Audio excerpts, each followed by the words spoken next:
The success recorded by Nigeria over Process and Industrial Development (P&ID) Company at the Court of Arbitration in the United Kingdom has been described as cherry and a welcome development.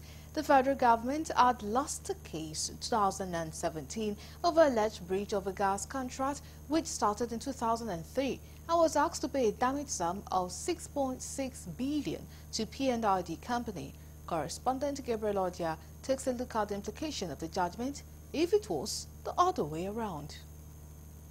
While some lawyers described the judgment as a big win for Nigeria, considering the present economic realities of high debt burden, low revenue and surging inflation, they stressed that the country would not have been able to survive as the contract's ab initio was fraught with corruption and those behind it must be brought to book. It would have had a very strong effect, economic effects on the country at large, and the premise upon which Nigeria did that is hinged on issues of fraud, is hinged on issues of inducement, hinged on issues of retention of valuable documents. The toga of corruption that is being worn on Nigeria, or that is being placed on Nigeria, has also been removed. And I think beyond just this reaction about the economic benefit of this judgment on the nation, it is time for us to begin to investigate the culprits, the people behind this act.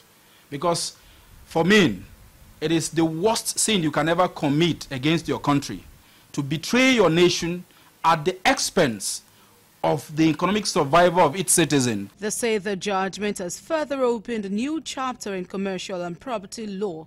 They also called on the federal government to strengthen all the various institutions to be able to carry out their responsibilities in view of all contracts entered under the federal government, which they say must pass through due process.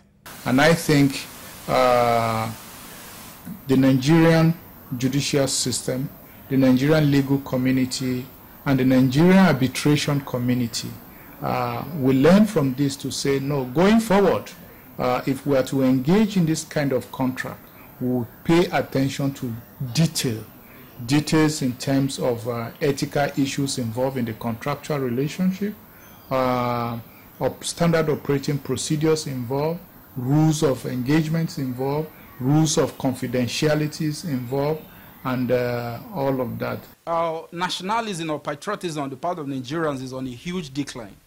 And we really need to work in that direction.